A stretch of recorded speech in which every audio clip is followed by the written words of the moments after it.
சத்யஜாதி film சொல்லுங்க துரை செந்தில்குமார் இயக்கத்தில் தனுஷ் நடிப்பில் பட்டாசு பொங்கல் முதல் உங்கள் விமான திரையரங்குகளில் 2021 ஆண்டு நடக்க போற சட்டமன்ற தேர்தலில் அதே பெரும்பான்மையை பெற்று திமுக ஆட்சியை பிடிக்கும் போதுதான் வளர்பிறைக்கும் தேய்பிறைக்கும் உண்மையான அர்த்தம் உங்களுக்கு புரியும். மாண்புமிகு பேரவைத் தலைவர்களே, மாண்புமிகு எதிர்க்கட்சி தலைவர் தான் பேசுவதற்கு முன்பு சொன்னார், நாடாளுமன்ற தேர்தல் என்பது வேறு, சட்டமன்ற தேர்தல் என்பது வேறு, உள்ளாட்சி மன்ற தேர்தல் என்பது வேறு. நாடாளுமன்ற தேர்தல் என்பது மத்தியில் யார் ஆட்சிக்கு வர வேண்டும் என்று நினைக்கின்ற தேர்தல். உள்ளாட்சி தேர்தல் என்பது அந்தந்த பகுதியிலே யார் வந்தால் சிறப்பாக செய்வார் என்று அந்த அடிப்படையில் நடைபெற்ற தேர்தல். சட்டமன்ற தேர்தல் என்பது யார் வெற்றி பெற்று வந்தால் யார் நல்லாட்சி செய்வார் என்பதற்காக தேர்தல். அண்மையிலே நடைபெற்ற தேர்தல் விக்கிரவாண்டி, நாங்கள் 2 சட்டமன்ற தேர்தலிலும் உங்கள் வசம் இருந்தது 2016. அது அனைத்து இந்திய அண்ணா திராவிட முன்னேற்ற கழக வசம் பெறப்பட்டது. 46 வாக்கு வித்தியாசத்தில் விக்கிரவாண்டியில் வெற்றி பெற்றோம். நாங்கள் நேரிலே 34,000 வாக்கு வித்தியாசத்தில் வெற்றி பெற்றோம். நான் ஏற்கனவே சொன்னதை போல 144 ஓட்டு எம்பியில் நாங்கள் இப்போ 2,900 வாக்கு வித்தியாசத்தில் அதே நெடுமலத்தில் நீங்கள் அங்கே ஜெயிச்சிருக்கிறோம். அப்படின்னா எந்த அளவுக்கு வளர்ப்புன்னு பாருங்க. நாடாளுமன்ற தேர்தலில் என்னுடைய சொந்த கிராமத்தில் நீங்களுடைய வாக்குறுதி கொடுத்தீங்க. அந்த என்னுடைய பகுதி பூரா பாசனம் பெறுகின்ற பகுதி, ஆற்று பாசனம், கால்வாய் பாசனம், விவசாய கடன் பூரா தள்ளுபடி செய்யணும்னு சொல்கிறீங்க, நகை கடன் பூரா தள்ளுபடி செய்யணும்னு சொன்னாங்க. அத்தனை விவசாயிகளும் உங்கள் பக்கம் சாஞ்சாங்க. ஆனால் இந்த தேர்தலில் உண்மை வெளித்து விட்டது, உண்மையை புரிந்து கொண்டார்கள். அதனால் மாண்புமிகு எதிர்க்கட்சி தலைவர் சொல்ல போன எது வளர்பிறை எது தேய்பிறை என்று இந்த தேர்தலில் தெளிவுபடுத்திட்டாங்க. அந்த வகையில் வளர்பிறையாக அனைத்து இந்திய அண்ணா திராவிட முன்னேற்ற கழகம் திகழ்கிறது. அந்த வகையில் தான் ஏற்கனவே ஒரு பேட்டியில் கூட கொடுத்தார். என்னுடைய உறவினர் வந்து அவரை பார்த்துவிட்டு போகின்ற பொழுது சொன்னார், அங்கே எதுவுமே இல்லை, அவர் வேண்டுமென்றே திட்டமிட்டு அவரை பார்த்து சால்வை போட்டுவிட்டு அவர் பேசினார். என்னுடைய உறவினர் அதை பேச வேண்டிய என்னுடைய கடமை. ஏன்னா என்னை பற்றி பேசிய காரணத்தினால அவரிடத்துல சால்வு போட்டு சேர்ந்தனால அதை நான் சொல்கிறேன். பல கட்சிக்கு போயிட்டு வந்தவர், ஒரே கட்சியில் இல்லை, கிட்டத்தட்ட 5 முறை 5 கட்சிக்கு போயிட்டு வந்தார். அவர் வந்து அவர் பார்த்துட்டு பேட்டி கொடுத்தார். பேட்டி கொடுக்கும்போது என்ன சொன்னார், நெடுங்குளம் கிராமத்தில் அவர் வச்சு தான் சட்டம் அப்படின்னார். நெடுங்குளம் கிராமத்துக்கே நான் மாதம் ஒரு தடவை தான் போகிறேன், என்னுடைய ஊருக்கு சொந்த ஊருக்கு. நான் எந்தவித பிரச்சனையும் கலந்து கொள்வதில்லை. அந்த தேர்தலில் நாடாளுமன்ற தேர்தலில் மாண்புமிகு எதிர்க்கட்சி தலைவர் சொன்னார், அவருடைய பஞ்சாயத்திலேயே ஓட்டு குறைவுன்னு சொன்னார். உண்மைதான், குறைவு தான். உண்மைக்கு புறமான வாக்குறுதியை ஏற்ற காரணத்தினால எங்களுக்கு அங்கே வாக்கு வங்கி குறைஞ்சிது, அதை நான் இல்லைன்னு மறுக்கல. ஆனால் உண்மைகளை தெரிந்தவுடனே இந்த முறை யூனியன் கவுன்சில், ஒன்றிய கவுன்சிலில் 2,850 வாக்கு வித்தியாசத்தில் வெற்றி பெற்றாங்க. மாவட்ட கவுன்சிலில் கிட்டத்தட்ட 2,000 வாக்கு வித்தியாசத்தில் வெற்றி பெற்றிருக்கிறாங்க. அதேபோல் ஊராட்சி மன்ற தலைவர் உங்களை பார்த்துட்டு சென்றார், அவர் 1,630 வாக்கில் தோத்தார். இதுதான் உண்மை.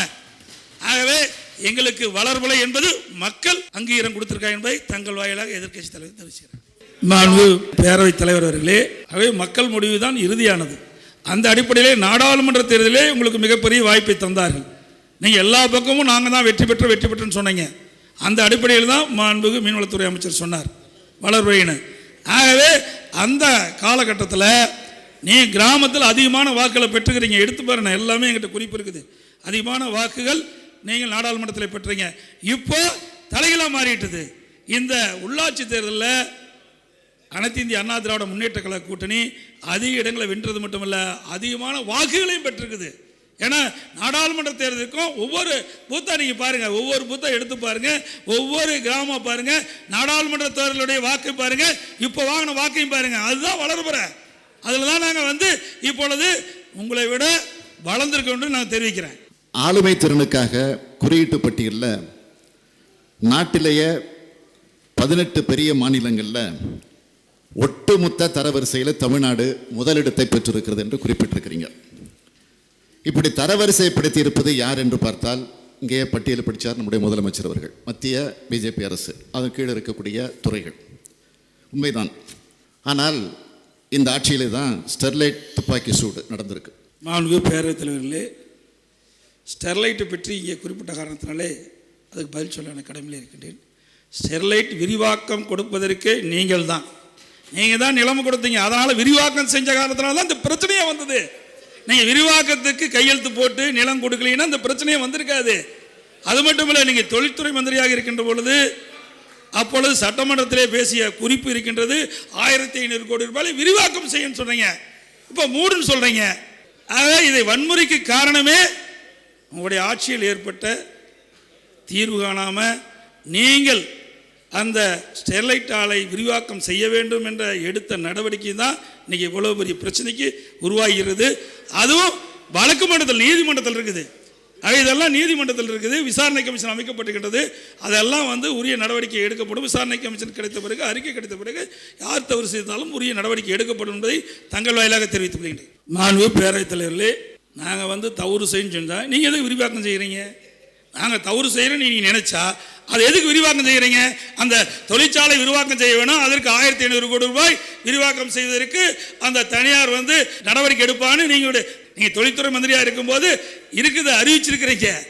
ஆக இதையெல்லாம் எதற்காக சொல்லின்னு சொன்னால், ஒரு அரசு நடவடிக்கை பொழுது அவ்வப்போது ஏற்படுகின்ற அந்த பிரச்சனை, அந்த பிரச்சனையை விட்ட நிகழ்வுகள், உங்களுடைய ஆட்சி காலத்தில் எத்தனை துப்பாக்கி சூடு நடந்தது, அதனால் எவ்வளவு பேர் பாதிக்கப்பட்டாங்க என்ற விவரம் பூரா தெரியும். கால நேரம் குறைவாக இருக்கின்றது. இதை ஏற்கனவே இந்த பிரச்சனை போது தெளிவாக சொல்லிக்கிறேன். நீங்கள் வெளியெடுப்பு செஞ்சுட்டீங்க. அப்போ தெளிவுபடுத்திருக்கின்றேன். திராவிட முன்னேற்ற கழக ஆட்சியில் எப்பப்பெல்லாம் துப்பாக்கி சூடு நடந்து என்ற விவரமெல்லாம் தெளிவாக பதிவு செஞ்சுருக்கிறேன். ஆகவே இன்றைக்கி மாவட்ட ஆட்சியாளர்களை தாக்குகின்ற பொழுது நடைபெற்ற ஒரு சம்பவம், இது விரும்பத்தகாத சம்பவம். அரசு இதை ஏற்றுக்கொள்ளவில்லை. அங்கதான் விசாரணை கமிஷன் அமைக்கப்பட்டிருக்கிறது. நீதிமன்றத்தில் வழக்கு நடைபெற்றுக் கொண்டதை தங்கள் வாயிலாக எதிர்க்கட்சி தலைவருக்கு தெரிவித்து ஆங்கில புத்தாண்டு வாழ்த்துக்களையும் தமிழர் திருநாளாம் பொங்கல் நல்வாழ்த்துக்களையும் தங்களுக்கும் அவையில் அமர்ந்திருக்கக்கூடிய அத்தனை பேருக்கும் தெரிவித்து என் உரையை நிறைவு செய்கிறேன். இந்த வீடியோ உங்களுக்கு பிடிச்சிருந்தா ப்ளீஸ் லைக் அண்ட் ஷேர் பண்ணுங்க. மறக்காம எங்க சேனலை சப்ஸ்கிரைபும் பண்ணுங்க.